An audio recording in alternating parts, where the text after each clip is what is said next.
گزارتے ہیں۔ میرے دوست بزرگوں، فٹ پاتھ پہ سونے والے گولیاں نہیں کھاتے۔ میرے بھائی بزرگوں، کبھی ہم شکریہ ادا نہیں کرتے۔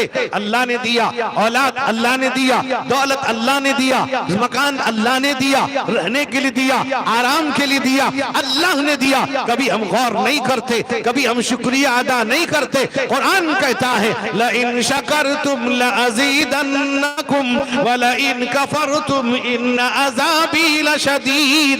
اللہ کہتا ہے اگر شکریہ ادا کرو گے نعمت بڑھا دوں گا، برکتیں ڈال دوں گا۔ ناشکری کرو گے میرا عذاب خطرناک ہے، میرا عذاب میری عذاب تمہارے لیے منہ کھولے کھڑی ہے۔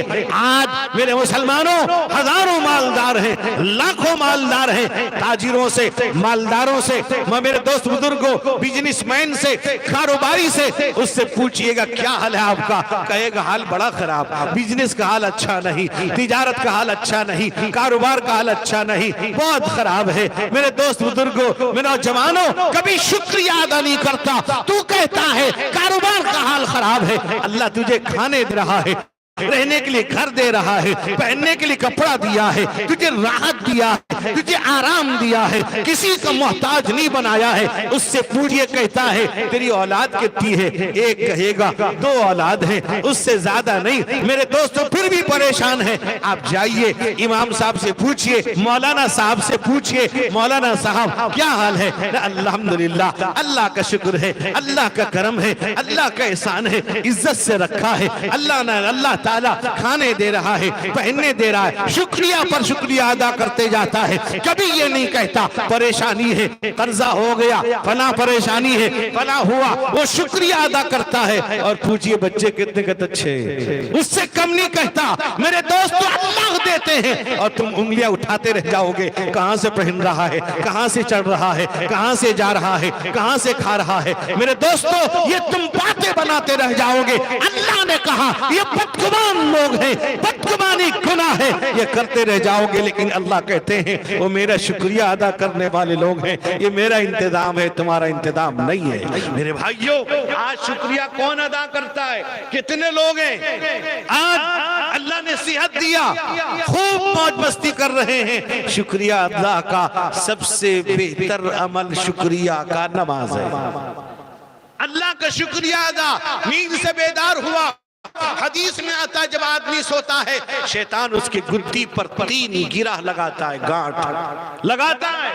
فرمایا جب اٹھتا ہے دعائیں پڑھتا ہے، ایک گرہ کھل جاتا ہے، وضو کرتا ہے، دوسرا کھل جاتا ہے، اور نماز پڑھتا ہے، تیسرا کھل جاتا ہے۔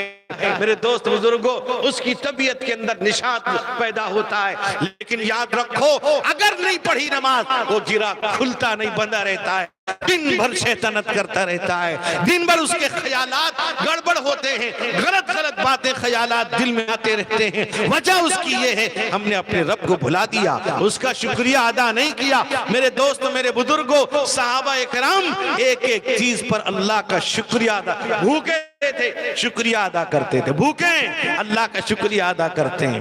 یہ نہیں کرتے اللہ سے شکایت، یہ نہیں کرتے اللہ بہت پریشان ہے، اللہ سے مانگتے بھی تھے۔ اللہ کے نبی نے فرمایا من لم یسأل اللہ یغضب علیہ، جو اللہ سے نہیں مانگتا اللہ ناراض ہو جاتا۔ مانگو، مانگ کے دیکھو اللہ سے۔ کتنے لوگ اللہ سے دعائیں مانگتے ہیں، تنہائی میں رو کے مانگتے ہیں۔ کتنے لوگ ہیں جو اللہ کے ڈر سے آنسو بہاتے ہیں، اللہ کے خوف سے بہاتے ہیں۔ رب اب تیرے پاس جواب کیا دوں گا؟ ڈر ہے، خوف اللہ کا، کیا کروں گا، کیا جواب دوں گا تجھ کو؟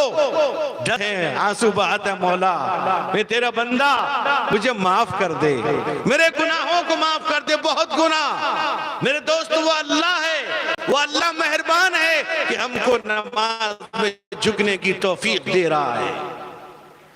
میرے دوستو اللہ سے معافی مانگتا ہے، اللہ کے سامنے روتا ہے، گڑ گڑاتا ہے۔ کون ہے تنہائی میں اللہ کے سامنے روتا ہے؟ اتنا پتھر دل ہمارا ہو گیا۔ اللہ کے نبی فرماتے ہیں، ترمذی شریف کی روایت ہے، اگر کوئی اللہ کے ڈر، اللہ کے خوف سے روتا ہے، اس کا آنسو بہ جاتا ہے، اللہ کے نبی کہتے ہیں کسی جانور کا دودھ دہنے کے بعد اس کے تھن میں واپس ہونا ممکن ہو سکتا ہے، لیکن اللہ کے خوف سے، ڈر سے اگر روا تو جہنم میں نہیں جا سکتا، نہیں جانا ممکن نہیں ہے۔ جو یادیں